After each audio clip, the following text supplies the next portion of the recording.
You are listening to the OverFunctioning Leadership Podcast, learning leadership concepts through life experience.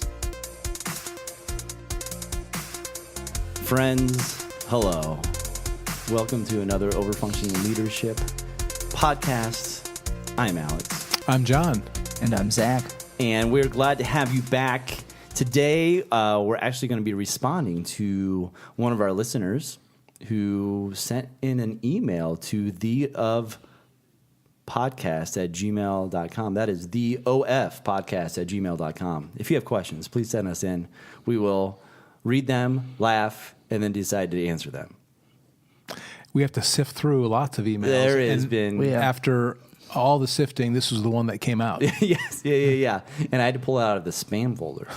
This was the golden ticket. Yeah, so I'm joking on the laughing portion, just in case you're wondering. Especially the person who sent in the question. We don't mock, we don't laugh, we respect. Yeah. Anyways, so we're going to be answering that, and we'll get to that here in a second. But recap time. Last podcast had to do about honor, and what was that about? What did we do? Well, we spent a lot of the podcast just defining honor and sort of distinguishing what the difference is between honor and respect. And then we leaned into the application side of it, like what does it mean to treat the people around you with honor, specifically as compared to respect. I feel like we spent a lot of time just sort of like separating those out. Yeah, I would say that was a major portion of it, and then its applications with leadership, and that's pretty much it. What I appreciated about that topic was we weren't, at least I wasn't really sure where we were going to go with it. So It was interesting for me to just even in the midst of the podcast to hear your guys' thoughts and help me to think about that a little bit differently. So I enjoyed it. Meandering. Wandering through that meadow of thought. Yeah, and we'll give you that Webster's Dictionary definition next time. Anyways, so yeah, that was honor, and now I believe it is fable time. We'll hop right into that. So, unbutton that top button. It's fable time. Zach, I believe you have a fable for us. Yeah, so as we sit here recording this, we've just been going through a lot of shootings recently. There was the shooting in Florida where 17 ended up dead, I believe. Mm-hmm. And then just recently, today in northeastern Ohio, there was a student at Jackson who shot themselves in the middle school. Yeah. And then in addition to that, a little lower key news, there was another student arrested for threats against a school, a potential shooting or something. And so there's just been a lot of anxiety, a lot of unrest, just a lot of like, how do we address this situation? And I was on Facebook, the source of all good information. Oh, of course. And as we all know, there's two things. There's cooking videos and then there's pictures. Some of them memes, some of them others. And so I'm looking and I basically see two... Of the two I saw two opposing sides of thoughts that the teachers themselves might be having in this situation. And when these sort of situations all happen, we're looking for silver bullets. We're looking for what's that one light switch thing that we can change that will make everything better. And the conversation thus far has been gun control, but thinking about how it relates with the teachers, one of the pictures I saw was saying essentially, when I became a teacher, I'm passionate about my students. I want the best for them. That's why I became a teacher. But I didn't sign up to die for these kids, either by them or for them. And so that was one thought that came, one perspective. And the other was maybe another side approach to the silver bullet. We need more counselors in our schools. Our guidance counselors, our counselors are... focused on testing and scores and that so far. We need more people in here who are working through mental health issues with these students. Mm-hmm. And so I thought that was an interesting dichotomy between what teachers might be thinking. And fortunately, we actually have two teachers here now. Yeah. Who would have thought? Where do you guys sit on this? What is your thought hearing that? When it comes to leadership, there's not a silver bullet here. I mean, there's just not. So, we talk about technical and adaptive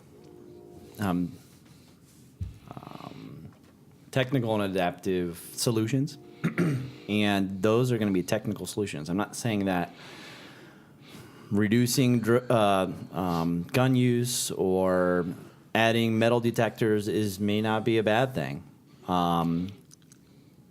but overall, there's an anxietal issue within the system at hand of the school, with the families, within wherever this is happening, but also within our society. And so how do you tackle that issue is really the big question, and it's a lot harder. So that's the way I'm looking at it. I guess I can understand the person who's the teacher that says, I didn't sign up for this to give a bullet to a student. Like, I totally understand what they're saying there. And I even got a question in the last couple of days of, okay, if they have a training program where you can carry a gun as a teacher, would you carry a gun? And I'm like, oh gosh, this is where we're going. But these questions are going to continue to arise for teachers, so they're worthy to talk about. John, what do you think? Yeah, there's a lot of questions and not a whole lot of answers, but I do think that every problem, including one that's as intricate as this, has a technical solution piece. That, and just to remind our listeners about technical versus adaptive challenge, technical solutions are often solutions that are received well by people. They can be handed down by edict or by legislation. They're designed to fix a fundamental problem. So, for example, gun control, whatever that looks like, is an example of a technical solution.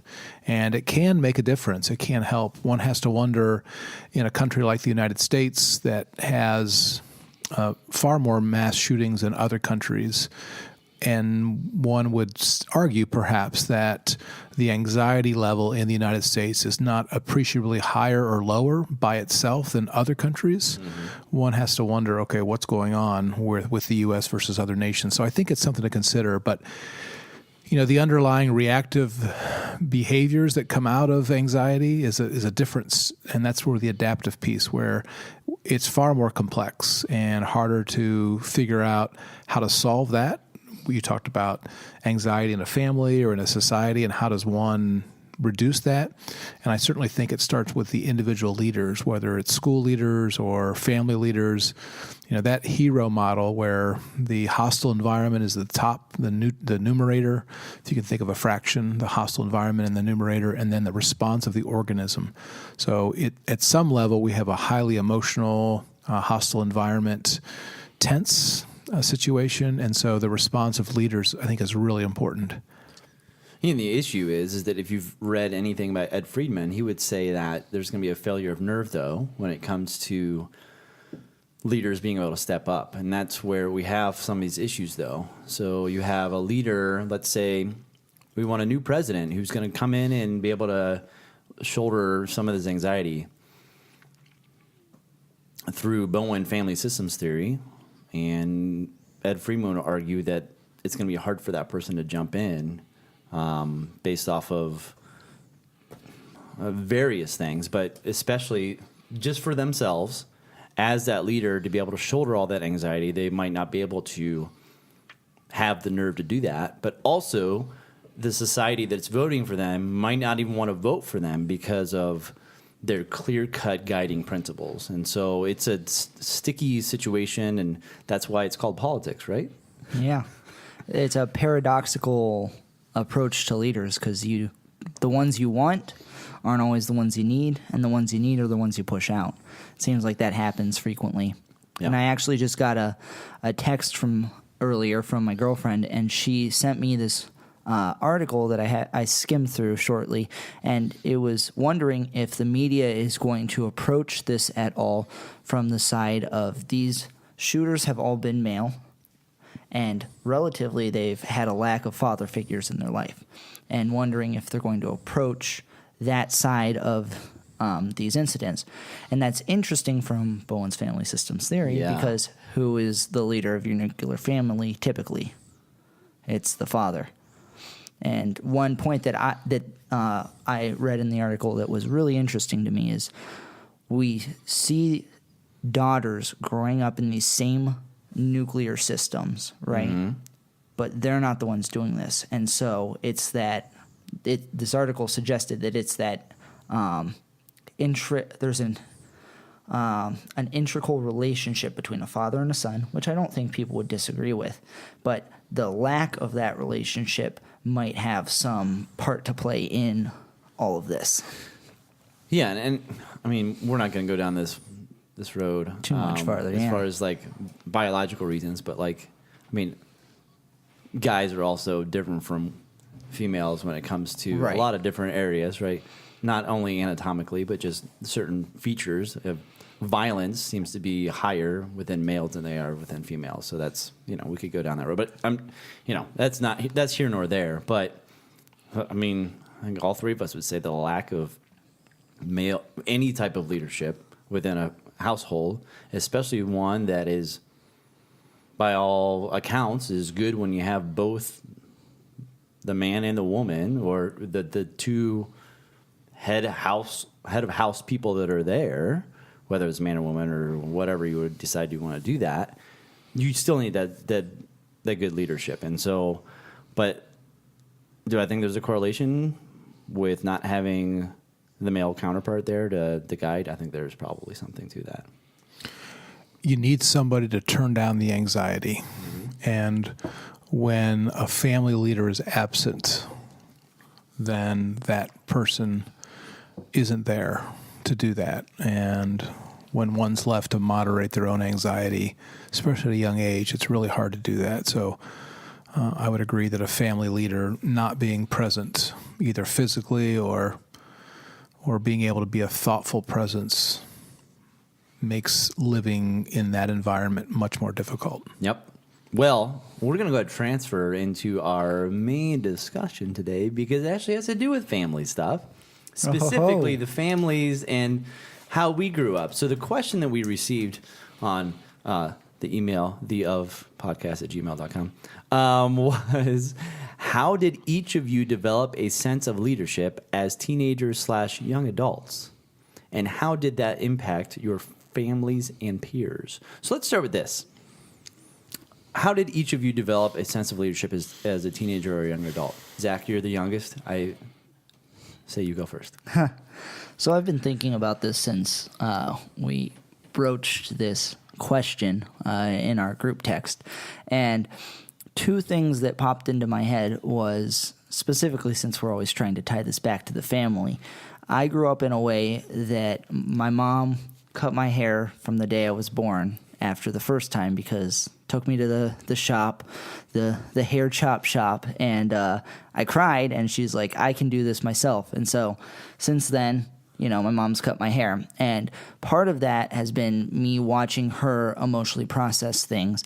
But another side of that has been me seeing the way that she thoughtfully considers other people's emotions. And there's possible negative aspects to that. But a positive, one of the things that I grew up with was anticipating others' needs, such that, for example, I leave things better than I find them, right? So anticipating, like I'm going to help them with the dishes, or, and so just thinking about what other people are expecting and meeting those expectations to some sort of sense.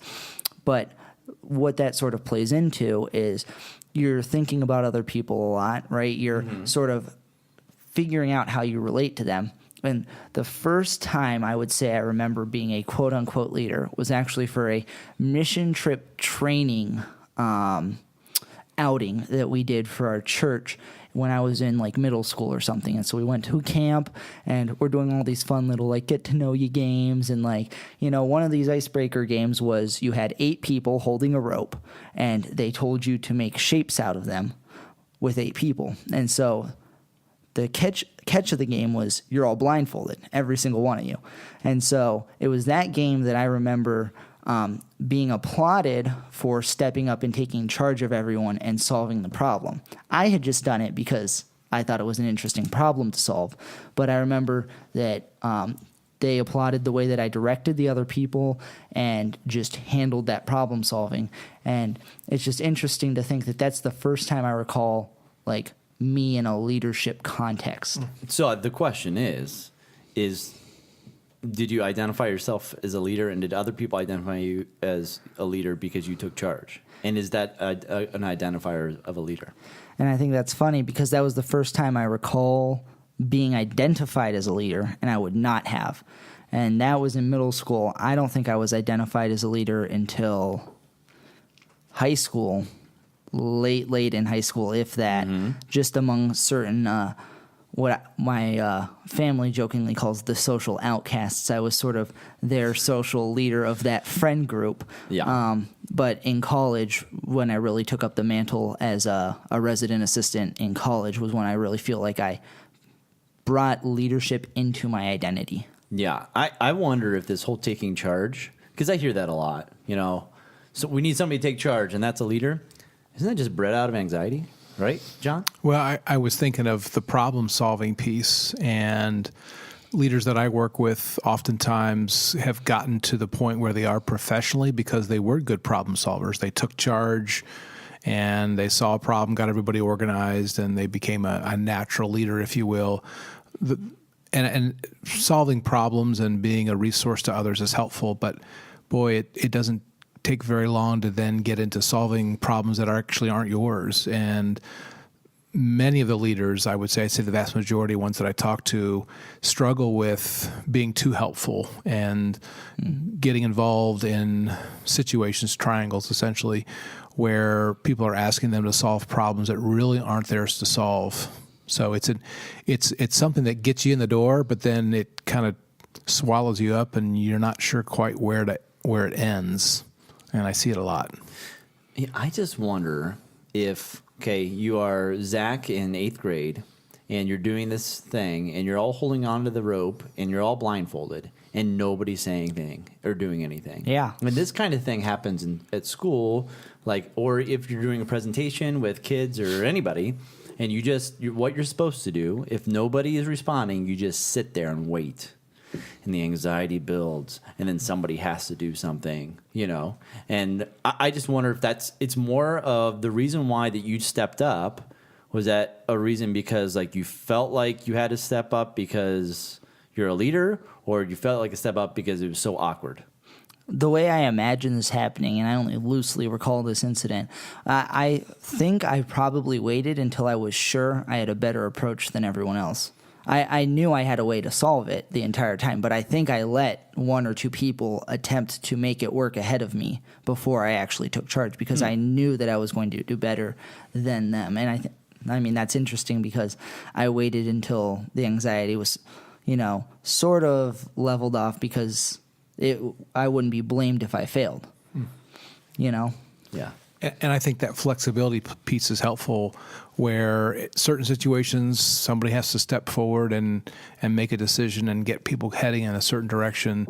But if one is always the one that does that and always the one that takes charge, if you will, that's where I think it can be bred out of anxiety where this is what I've always done and this is what I have to do versus an individual situation might require me to speak up or perhaps let another speak up. Yeah, because there's dependency and all sorts of issues with that. So I also think about failure of nerve, and they talk about looking at failure as not something to be avoided. That was something that was definitely true of that situation. I was relatively shy, relatively soft-spoken, and it wasn't until high school that I sort of grew into a social standing where I was able to talk and relate to people confidently. And so, having that ability to approach a problem knowing that if I were to fail, it wouldn't have any effect, right? It was just do your best sort of situation. That really promotes leadership. Yeah. Well, thank you for your story. Shall I go? Should we just go in order of... Yeah, let's go. Awesomeness. Maturity. Yeah, self-differentiation, perchance. So, how did I develop a sense of leadership? I was at some point identified as a leader by random teachers or counselors. I remember that. That's why I went to that Buckeye Boys State, which we talked about with honor, and part of that I think was bred out of what we just talked about. Like I stepped up when no other people would step up. I don't necessarily remember that being an anxietal thing. I'm guessing it probably was at certain points, but me stepping up just felt more natural. Then again, I'm extremely extroverted, so within that group state, it's more fun for me to talk, and I'm a verbal analyzer, so I don't know. Anyways, my sense of leadership developed out of my family. I mean, I think all of us could. That's kind of like the cop out answer, right? But that's where it came from. I know for sure my mom had a big influence on me when it came to how I interacted with people and how I felt with people. But even more than that was my sister, right? So she really was just so loving of other people that was inbred into me, that I was very sensitive to how other people felt and how I could respond to them. And if we're talking about leadership, it's about responding and not reacting. And so I learned how to respond from a very early age and not react. And so looking back on it, I would say that was probably my biggest sense of leadership. And that was just bred out of my sister. But I mean, what a difference that makes. And I can look back. It's funny because I can look back in my life and I'll joke with people and be like, I can look back and count and tell you the amount of times that I got really mad at somebody. And as we sit here and think about it, those are the times I was really reactive. Like I can look back and say, this is when I was really reactive, which is interesting. I'm just weird. Yeah, just a little bit. So, yeah, that's my story. John, how about you? Yeah, I don't know how to piece it together and what parts are worth paying attention to and what parts is part of a larger story. But I just can remember a couple conversations. So I worked at Camp Carl, which is a camp in Edinburgh, Ohio, outside of Ravenna, near West Branch. Anyways, I remember I was a counselor and I had a meeting with the head men's counselor. You met with them every so often. And I remember he said to me, don't underestimate the influence you have on other people. And I was like, what? Okay. And I don't know, he saw something in me and that I didn't see in myself, but he said that to me when I was a high school student. And I don't know, I'm thinking, so this is just my story. I accepted Christ when I was a sophomore in high school and went through a period of time where in junior high years, I was just trying to figure out life a bit. And when I dedicated my life to Christ on that day, I have been heading north, if you will, in that same direction ever since. And where some of my friends in high school and college maybe wavered in their faith, I have doubts and I ask interesting questions about faith, but I've been pretty solid that way. And I think because I've been kind of missional that way and heading in one direction, that it's helped me be a calmer person. And I think people respond to that sense of mission, that I kind of know what I'm about. I know where I've come from. I know where I'm heading. And so my life journey, even though the details are up in the air, I'm pretty much at peace with it. And I've been that way for a long time. So I think that for me has allowed me to have some influence over others who appreciate the calmness that comes from a sense of purpose. And I've had it for a long time. So that may be something that is there for me.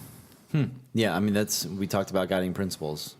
That has been mine for a long time. Yeah, so that can really solidify your leadership. I was just thinking about that too. When I was an RA, and I was trying to piece together in my head what was providing me direction, what was making me a leader outside of my innate position. And a lot of my direction came from my morals and convictions, which I pull from my faith. And that's interesting that you tie that into anxiety, because not only, a large portion of what I see in my peers is a large amount of anxiety on which direction to go in life, what choices they have to make, and they feel like they have a full 360-degree choice. And, your imagery of going north, right? You sort of just always have that compass that sort of like narrows down those images, that direction that you have to take, rather than having to sort of figure out which direction you're heading to begin with. If you're pulling up your convictions from scratch, you're in for a rough ride. I think the details of life become less important. So if one knows what direction you're going to be heading, and I think for each person, I think you'd have to figure that out on your own. I'm not giving you advice to do this or try this faith or do that direction, but this is just my story. Then the details of life, this occupation, I'd even dare say that spouse. I love my wife deeply. But the details of life become less important, and getting it right, I think, there is no, well, I shouldn't say it that way. Every decision is not wrangled over and thought through and analyzed, because in the end, the story's already written. At least it is for me. So that's where my comfort comes from. Mm-hmm. Yeah. I find that interesting that you say, like, every question, you don't, all these decisions, you don't wrangle back and forth. Yeah. And I feel like that's like a common thread of sometimes of different families, or especially when they talk about leadership and who's going to make the final decision, if a man and a woman, and they're, who's in charge, who makes the final decision, and all that stuff. And like, how many decisions are there? Like, I mean, I know that there's some major decisions, but I hear that sometimes, and I think, what decisions are you hemming and hawing so hard about that, like, you've got to take votes on for. So, anyways, I think our viewer, listener, whatever, hopefully that answers that question for you. But I feel like there's almost like a piece of it is like, okay, so as a young person, because that's the person who emailed us, what should I do? So there's a plethora of things that this person could do, anybody could do as a young person. We'll just each give one thing. Zach, what do you think? What's the one thing? The one thing to do. What is to right be a now better leader? to help increase your leadership?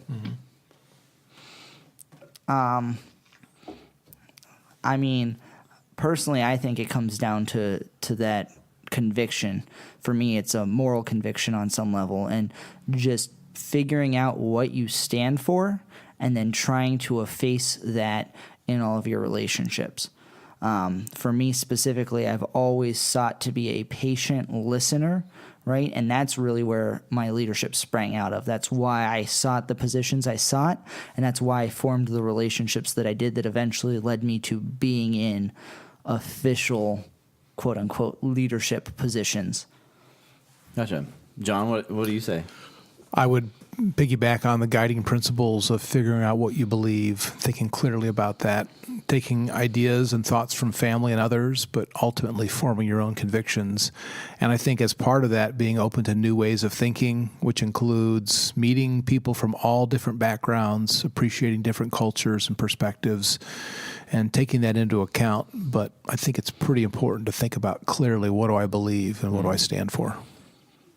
And for the sake of not saying the exact same thing, I will say this. Shut up. Sit there. Don't talk. Sit back, get up in the tree, and see what's going on around you. I think it's always just a good idea to just shut your mouth in any situation, any system that you're part of, and just sit back and what is going on? What is at play underneath the surface when it comes to your relationships? And don't be quick to respond and react. And so that may be some things you can do right away. The figuring out your convictions is that these are not. This is going to take you a little while. So, and there are. I tell you what. There's a lot of things online, a lot of books you can read that will help you do this type of thing. I know that I've seen different things there too. But if you need any help with that, and if you really want to start diving deeper into that, if you email us at theofpodcast@gmail. It's almost Yeah. like I've said that several times now. I just so happen to have something that maybe be helpful to you. So I went ahead and developed I wouldn't call it a program. I would say a subset of like different worksheets, I guess, that kind of help you figure out what do I believe in and where did that come from my family and who's in my life right now and what does all that look like. And so it's more of a working document. It's not a static document to where you're just like, oh, this is just what it is and this is the way it always is. It's changes over time, right? So that's just, I'll toss that out there. So anyways, but Yeah, I would recommend that. I've seen Alex's work on Your Story, and it's Yep. very helpful and interesting. And so I encourage anyone out there that would like help with that journey to email it theofpodcast@gmail.com. Is that Wow. right? He got it. yeah. Oh, You know what you could also get while we're just going, we'll say goodbye here, and give our goodbyes. We'll go right to you. Goodbye. We're gonna give Jesse Huffstetler his due here Yeah. for his wonderful music and thanks again for the intro and the outro, Jesse Huffstetler. We love you here. and for and the starfish limiter, Yes. right? Which John knows what it does. Yeah, Starfish Limiter helps you. I don't know if anybody's familiar with the double luge, but when you're on the double luge, you need some way of being able to get yourself extricated from the double luge stuckness, and the Starfish Limiter allows you to become unstuck from another. Just hop right off the top. or do you have to roll off? I don't know. I really didn't watch the end of Double Luge. It's obviously Olympic time right now. Yeah, Winter Olympics 2018. Do you just sit up? I guess you roll off. I don't know. I imagine there's like a little stopping bar that the sled runs into, flips you upward, and you just end walking. Because you're not really tired from the luge, right? yeah, man, I'm really worn out from laying down on this sled. I wonder if they make them if there's like a really big hill they have to climb back up. So every time they go, it's like real sledding. Get real sweaty. You're not allowed to use the little seat things that take you up to the top of the mountain. No. You have to walk it up yourself. you have to walk the sled yourself. I think that's only fair. It's only fair. Yeah. So also, shout out to Jason Kuzman who gave us this wonderful equipment. Not gave us. We purchased it. We did purchase it from Audio Technica. So we all have the same microphones today. So hopefully we'll all sound similarly when it comes to the treble and the bass. Wub, wub, wub. So, once again, check us out on YouTube, iTunes, Google Play. Your podcasting app on whatever system you use, iTunes, Android, you name it. Yes. And I think you can email us. You can email us at theofpodcast@gmail.com. Oh, that's what it is. Ask us for resources. Ask us for Alex's resources. We love helping. The questions about how to disengage from a double luge situation, which we're actually calling maybe it's very similar to fusion, which is another term that we like to use. Yeah. Where you're too close to somebody. Anyways, with that, we're going to close this thing out. So, I'm Alex. I'm John. And I'm Zach. And we'll check you out next time. See you guys. Peace. Out.